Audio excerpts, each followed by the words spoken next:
प्राध्यापक बीजी मांगले, जागर टाइम्स मध्ये आपल्या सर्वांचं स्वागत. मित्रो, हरियाणा आणि महाराष्ट्र दोन्ही राज्य भाजपसाठी महत्वाची. हरियाणामध्ये परिवर्तनाची लाट दिसते. या विषयावरचा आजचा व्हिडिओ शेवटपर्यंत पहा. विधानसभा निवडणुकीच्या तोंडावर अमितभाई शहा, केंद्रीय गृहमंत्री यांचे महाराष्ट्र दौरे सातत्यानं होत आहेत, वाढलेत. याला कारण म्हणजे महाराष्ट्रात भाजपला पोषक वातावरण नाही. निवडणुका पुढे ढकलून बघितल्या, निवडणुकीची पुनर्बांधणी करायचा प्रयत्न केला, वेळ घेतला, तरी सुद्धा मनासारखी पोषक परिस्थिती महाराष्ट्रात झालेली नाही, अशी आजची स्थिती आहे. द्विधा मनस्थितीत आहे भाजप. एक सारखे दौरे होत आहेत अमितभाई शहांचे. याला महत्वाचं कारण जर काय असलं तर मराठा आरक्षणाचं आंदोलन. मराठा योद्धा मनोज जरांगे पाटील यांनी मराठ्यांना ओबीसी प्रवर्गातून आरक्षण मागितले. मराठ्यांच्या हक्काचं आरक्षण. पण त्या हक्काच्या आरक्षणाला भारतीय जनता पार्टीनं वाटाण्याच्या अक्षता लावल्या. सुरुवातीपासूनच मराठ्यांना ओबीसी प्रवर्गातून आरक्षण देण्यासाठी देवेंद्र फडणवीस यांनी नकाराची घंटा लावली. कुणबी प्रमाणपत्र द्यायला, म्हणजे सर्रास द्यायला नकार दिला, मदत नाही केली. महाराष्ट्राचे सर्वेसर्वा म्हणजे देवेंद्र फडणवीस यांचा मराठ्यांच्यावरती द्वेष आहे असा आरोप मनोज जरांगेंनी केला. त्यांचा डाव आहे. सुरुवातीला मराठा आरक्षणाच्या विरोधात ओबीसी नेते छगन भुजबळ यांना त्यांनी उभा केलं. नंतर सगळा ओबीसी समाज हा मराठ्यांच्यावरती उठून बसवला. सगळे फासे देवेंद्र फडणवीसांनी मराठ्यांच्या विरोधात केले.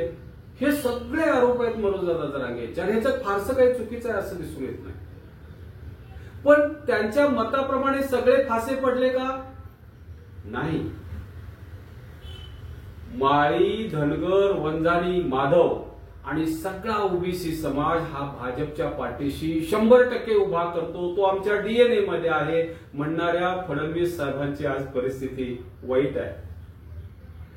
चांगले पोषक वातावरण नाही आहे. मराठ्यांना आरक्षण डावलून किंवा डावलत असताना फडणवीसांनी धनगर बांधवांना देखील फसवले. हे त्यांचं एक वैशिष्ट्य आहे. त्यांचं आरक्षण देखील अडचणीत आणलं. धनगर समाजाविरोधात आदिवासी ज्यावेळेला बांधव उठून बसले त्यावेळेला ते दोन्ही समाजाला सामोरे द्यायचे चुकायला लागले, जात नाही. आज तिसऱ्या आणि चौथ्या फळीतील जे कार्यकर्ते ओबीसी समाजाचं आंदोलन चालवतात, धनगर समाजाचं आंदोलन रस्त्यावरची लढाई करतात, त्याचप्रमाणे आदिवासी बांधव सुद्धा रस्त्यावरती येऊन आंदोलन करतायत. हे सगळेच्या सगळे बीजेपीच्या पाठीशी 100% राहतील म्हणजे खुळापण आहे. मित्रो, पडळकर, शेंडगे, हाके ही मंडळी फडणवीसांच्या आज्ञेत राहतील.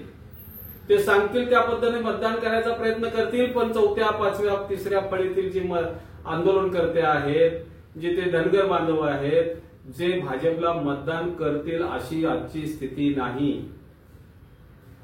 दुसरी एक महत्वाची गोष्ट सांगतो. नुकत्याच झालेल्या लोकसभा निवडणुकीचा निकाल फडणवीस साहेबांनी 48 पैकी 25 जागा भाजप आणि मित्र पक्षांना मिळतील अशी ग्वाही दिली होती. मोठमोठ्या बाता करायचे. पण भाजपला केवळ 9 जागा मिळाल्या आणि अजितदादांना 1, शिंदेना 7 अशा एकूण 17 जागा 3 पक्षांना मिळून मिळाल्या. मित्रो, 2019ला एकट्या भाजपला 23 जागा मिळाल्या होत्या आणि सहकारी पक्ष असलेल्या शिवसेनेला तेव्हा फुटलेला नव्हता किंवा फोडलेला नव्हता. 18 जागा म्हणजे 48 पैकी 41 जागा युतीच्या पारड्यात होत्या, हे लक्षात घ्या. त्यामुळं आज झालेल्या म्हणजे लोकसभेमध्ये झालेल्या मोठ्या पराभवाला देवेंद्र फडणवीस साहेब जबाबदार होते. पण ते पराभवाची सगळी जबाबदारी घेत असताना शिताफीनं त्यात फार म्हणजे मीच पराभवाची जबाबदारी घेतो ते म्हटले, पण त्या पराभवाला सगळ्यांना जबाबदार धरलं, केंद्रासहित अनेकांना जबाबदार धरलं आणि आपण मात्र शिताफीने बाहेर पडले. हे त्यांचं वैशिष्ट्य बघा. आपल्या अंगाला काही लावून घेत नाही, जबाबदारी नाही. गेल्या 8 वर्षातील महाराष्ट्रातील भाजपचा हा कारभार जनतेला अजिबात पसंत पडलेला नाही, अशी आजची स्थिती आहे. महाराष्ट्राच्या डोक्यावर प्रचंड मोठं कर्ज 2 लाख कोटीचं झालं. महाराष्ट्रात येणारे अनेक उद्योग गुजरातला गेले, प्रथम नमस्कार करायला गुजरातला. महाराष्ट्राबाहेर गेले, राजकीय न भूतो न भविष्यती गोंधळ निर्माण करून ठेवला फडणवीस साहेबांनी. शिवसेना आणि राष्ट्रवादी फोडली आणि खरी शिवसेना म्हणून एकनाथ शिंदेना मंजुरी त्यांना प्रमुख करून टाकलं आणि राष्ट्रवादीचे अजितदादांना प्रमुख केलं. शरद पवार साहेबांच्या हयातीतच त्यांची राष्ट्रवादी त्यांनी काढून घेतली. किती गोंधळ! इतका राजकीय गोंधळ महाराष्ट्राच्या आयुष्यात कधीही झाला नव्हता. सत्ता, पैसा, फोडाफोडी हेच केवळ चित्र आपल्याला महाराष्ट्रातल्या जनतेनं पाहिलेलं आहे, हे लक्षात घ्या. त्यामुळे महाराष्ट्रातील जनता भाजपला वैतागली, हे खरं होतं आणि त्याचे परिणाम लोकसभेत दिसलेले आहेत. शिवसेना फोडली, पण त्या विचारांना ज्या विचारांनी ही शिवसेना अस्तित्वात आली आणि ज्या विचारांनी शरद पवार साहेबांनी रात्रीचा दिवस करून आपले विचार आणि विकासाचा पायंडा घालून राष्ट्रवादी उभी केली, तो विचार लोकांच्या मनातून गेला नव्हता. परिणामी व्हायचं तेच झालं. लोकसभेला भारतीय जनता पार्टीला 2 पक्ष फोडून देखील यश मिळालं नाही, हे वास्तव आहे मित्र. मराठा आरक्षणाबरोबरच अनेक घटना गेल्या 8 वर्षात भाजपच्या गोंधळाचा कारभार असेल किंवा महाराष्ट्रात ड्रगचा वाढलेला मोठा कारभार असेल, तरुण पिढी सगळी नशेच्या आहारी चाललेली असेल, हे सगळं आपण याची डोळा पाहिलेला आहे. राज्यातील शेतकरी वर्ग नाराज होता आणि आहे. त्याच्या उत्पादनाला दर मिळत नाही, उत्पादन दुप्पट करतो म्हणणाऱ्यांनाही शेतकऱ्यांना अडचणीत आणलं. कांदा, सोयाबीन उत्पादक सगळे शेतकरी आज नाराज आहेत, आजही आहेत. म्हणजे सर्वात महत्वाचे म्हणजे या सगळ्यातलं मालवण राजकोट किल्ल्यावरील छत्रपती शिवाजी महाराजांचा पुतळा केवळ 8 महिन्यात कोसळला. उभा केलेल्या छत्रपती शिवाजी महाराजांच्या पुतळ्यात देखील गैरव्यवहार होतो आणि भ्रष्टाचार होतो.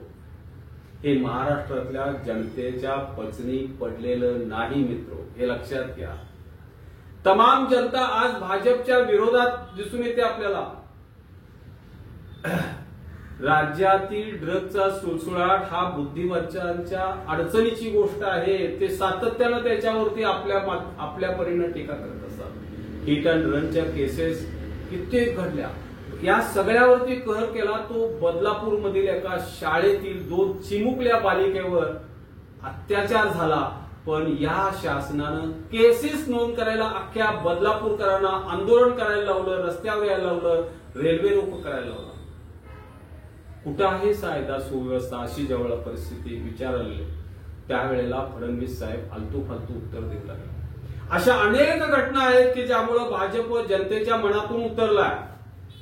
म्हणजेच मराठा आरक्षणाबरोबर या सगळ्या घटनांनी भाजपला आज घेरलंय.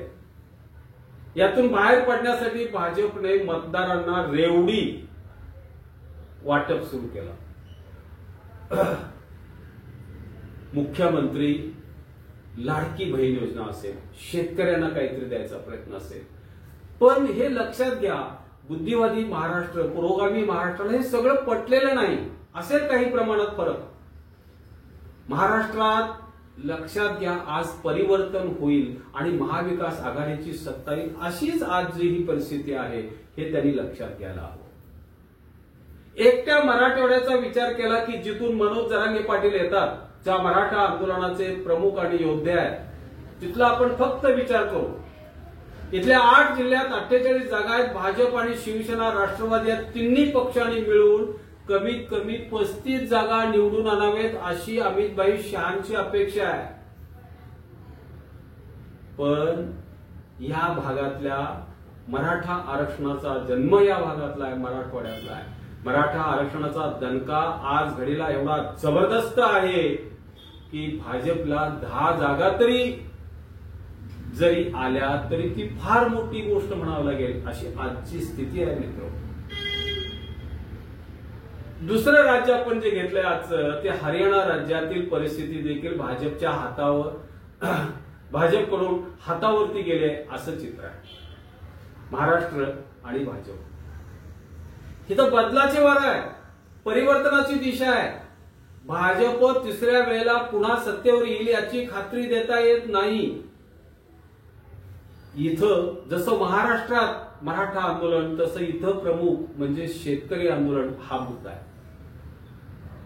गेल्या 2 वर्षापासून दिल्लीच्या बाउंड्रीवरती पंजाब हरियाणातील शेतकरी आंदोलन करतोय आपल्या हमी भावासाठी, आपल्या उत्पादनाला दर मिळावा यासाठी. एवढी त्यांची अपेक्षा. पण भारतीय जनता पार्टीने, भारतीय जनता भाजपच्या सरकारने शेतकऱ्यांचं आंदोलन निर्दयीपणे चिरडून काढलं. हेच नव्हे तर काही शेतकऱ्यांना ठार मारलं. 4 शेतकऱ्यांच्यावरती गाडी घातली. शेतकऱ्यांच्या विरोधात 3 शेतकरी कायदे आणले ज्यातून शेतकरी देशोधडीला लागला असता अशी परिस्थिती आहे. त्यामुळे हरियाणातील समस्त शेतकरी वर्ग भाजपवरती नाराज झाला आणि तो काँग्रेसकडे गेला. याच्या व्यतिरिक्त अनेक अशी कारणं आपण असं सांगू शकतो. महिला कुस्तीगिरांचं आंदोलन जे आहे ना ते निर्दयीपणे चिरडून टाकलं. हरियाणातील जाट समाज भडकला. भूपेंद्र हुड्डा ते जाट समाजाचे प्रमुख हे या दिग्गज नेते काँग्रेसमध्ये गेले आणि आज ते काँग्रेसमधून आपला सगळा लढा उभारलाय त्यांनी. अग्निवीर सारखी योजना आली. ही या योजनेला हरियाणा पंजाब मधून मोठा विरोध झाला.